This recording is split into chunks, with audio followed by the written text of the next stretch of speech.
यह कहानी एक कुत्ता और एक हाथी का है। एक बार की बात है, एक छोटे से गांव में एक हाथी रहता था।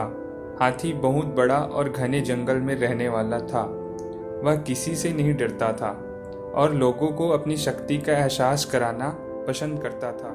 एक दिन गांव में एक कुत्ता भी था। वह कुत्ता छोटा और काफी होशियार था। वह लोगों के यहाँ बच्चों को खुश करने के लिए आया करता था।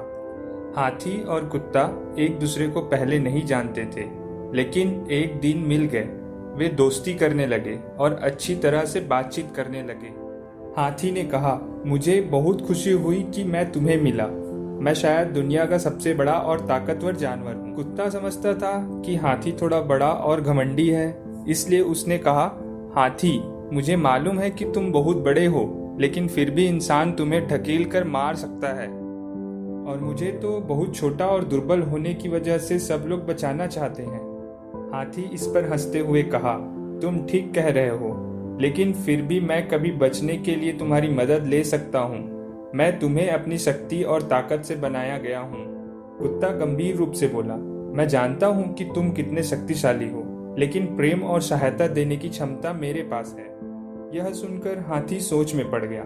वह समझ गया कि शक्ति और ताकत के बावजूद प्रेम और मदद कुछ भी नहीं होते। हाथी ने खुद को आजमा कर देखने का फैसला किया और वह बच्चों के संगीतयान में से एक साझा करने के लिए खुद को मडराने लगा। यह देखकर कुत्ता बहुत खुश हुआ और उसने कहा, हाथी, तुमने सबके दिल जीत लिए हैं।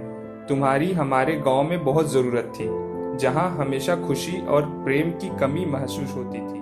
हाथी बहुत खुश हो गया क्योंकि उसने समझ लिया था कि हाथी और कुत्ता एक ही गुण रखते हैं, प्रेम और सहायता देने की क्षमता। यह बात हाथी के जीवन में एक महत्वपूर्ण सीख थी कि शक्ति और ताकत से भी बढ़कर प्रेम और सहायता का महत्व होता है।